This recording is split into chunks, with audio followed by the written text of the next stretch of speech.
Ladies and gentlemen, Dolores Huerta.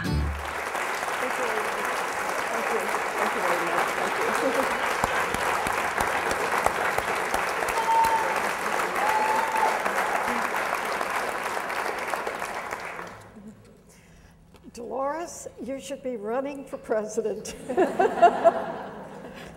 Well, as I said before, I think as an organizer, a community organizer,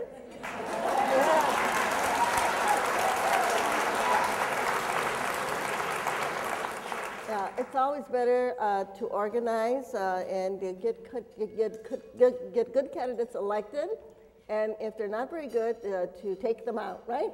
Put them in and take them out, and I think that's more important than oneself running.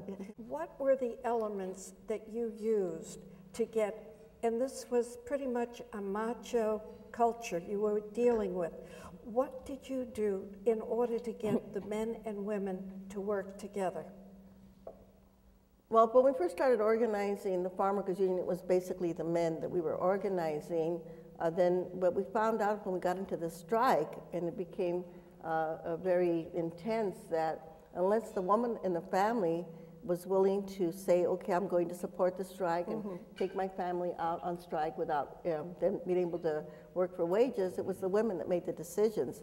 So then we had to really shift our focus more on the women. You were very young. How did you get these mature people to listen to you? Well, I think that oftentimes we think that people won't listen to us, but when people have a great need and you are actually showing them something that they can do, then they will respond and they will follow. Yeah. You know, and I know that the same issue arises. Oftentimes we would have young people from the colleges that would come and join us, and they couldn't speak very good Spanish, or they would say, well, I'm an Anglo, how are these Latino farmers going to listen to me? Or Fred Ross himself. Fred Ross was a Caucasian, but his message was so sincere, and people need help, and if they see that you are sincere, then they will follow and they will respond. You work to have Spanish-speaking people be given California driving licenses. And the right to vote. And the right to vote. Is there a danger in that, in what I would call the tribalism of other languages being also, and then not having their children learning English as well? Well, I think that I grew up speaking both Spanish and English. My grandparents, who were born in New Mexico, both spoke Spanish and English, as did my parents. Yeah. And I think that we need to change that whole mindset that we should only speak English when we are on the Mexican border. I mean, everybody in California, New Mexico, Arizona, and Texas should be learning Spanish. I mean, it is ridiculous that we have the xenophobia that we should all just speak the English language. It is very backwards. As we all know, if you go to Europe, people there speak English, they speak French, they speak Spanish, they speak 2 or 3 languages. And we should, you know, we've got to get away from that mode of thinking that you should only speak the English language. If you are in the United States, there's no way that you're going to not learn English because of the media, the television, the radio, everything around you. We have to, of course, learn how to speak the English language correctly, how to write it, and grammar, etc. But we've got to stop this foolishness of English only. I mean, first of all, in the United States,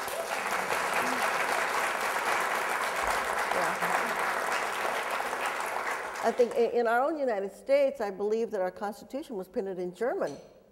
And the founding fathers weren't sure which language should be the official language of the country. So, you know, so we had at that time many different languages that were spoken in our country. Another point that you were very strong against was the Bracero program. Why? Well, this is a foreign worker program. It's called H-2A, where they bring in workers from Mexico or the Philippines or China or Thailand now into the United States. The workers are contracted. Sometimes they have to pay for those contracts. Sometimes they don't. But the thing is that they're brought in to work and then sent back to their native land. To me, it's another form of slavery because those workers have very little rights. They're exploited. They're usually in rural areas where nobody can see them. And there's always been a lot of really terrible things that happen to these workers. But the whole mindset behind that, and this goes back to the immigration issue, sure, we want your work, Yeah, we want you to watch our kids and clean our buildings and pick our food and prepare our food, but we don't want you to be citizens or residents of this country. And that is very wrong. And there's a lot of racism attached to that whole issue, you know? And we have to continuously remind our citizens of this country that unless you're Native American, your parents came from somewhere, you know? And in the 1920s, we had more, our population in our United States, we had more immigrants than we had naturalized citizens. But in those days, like people who came in from Europe and they went to Ellis Island, all they had to do was walk. If they were not disabled, they were admitted into the country, and they were given their green card. And now, even someone who's trying to get in a relative from Mexico or Central America may have to wait 10 to 15 years. At the same time, we need the workers. When we think of all of the undocumented workers that we have, they pay billions of dollars into Social Security, and they're never going to collect that money because it's going into somebody else's account. They pay billions of dollars in state, local, and federal taxes, and yet they don't have the right to vote. But and you so, worked at that 1985 immigration law that allowed the farm workers who had been here for a while to get citizenship. Yeah, in 1986, we did pass a legalization bill called the Amnesty Bill that included a special program for farm workers where if they worked 90 days in the United States for 3 consecutive years, they could get legalization. The point I'm making is that legalization has always been the policy of the United States from day one for all the immigrants that came into this country. And so when we talk about legalizing people who are undocumented here now, it's not any different than anything that we've ever done. And the other point I want to make, well, there's 2 points I want to make. One of them is that our US policies of free trade agreements are the ones that force people to leave their beautiful lands in Guatemala and Oaxaca, Chiapas, to come here because they have no work. And because our American companies go into those countries, we set up shop, we take out the natural resources, we take out the profits, and we leave the people with nothing. Just think of all of the bananas that we have all bought in our lifetime. Shouldn't Guatemala be rich just because of the purchase of our bananas? But no, the poverty in Guatemala is now worse than it was before the free trade agreements were passed, before NAFTA was passed. The poverty in Mexico is greater. And we've got to have a different kind of policy where we go in and we help our friends to the south, our neighbors to the south, to build up their own economies, like we did with Japan and Germany after World War II, when we had the Marshall Plan. We gave them millions of dollars to build up their economies. So we have all of these Japanese companies, Sony, Mitsubishi, Honda, Toyota, on and on and on. And so Japan, they built their corporate structure, their economic structure, with our tax dollars. But our policy towards Latin America is one of exploitation. I call it economic exploitation. We go in there and we set up our companies. We don't help them grow their economies, and that's wrong. So we've got to change our foreign policy if we want to stop the immigration from coming in. What can they learn from what you did and what Chavez did with the grape boycott?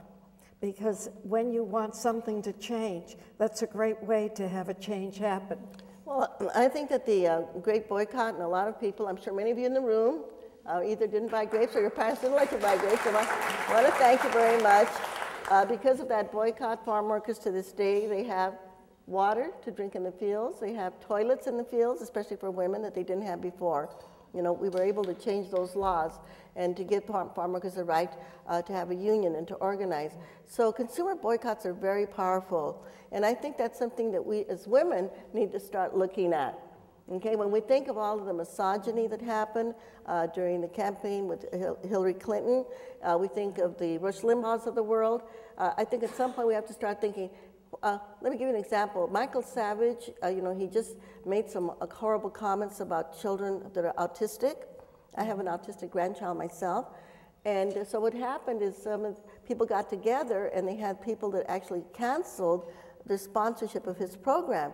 Now, we as women, when we think of these people that call us feminazis and all of these terrible things that they say about us, and we think, oh, our consuming power that we have is so great that at some point we need to put our consuming power together, say, you want to attack women? Okay, we're going to stop buying your products. And then I think that that will, you know, start changing. I think what's happened during this election campaign has been incredible because all of a sudden they need us, right? Yeah. Both parties, you know.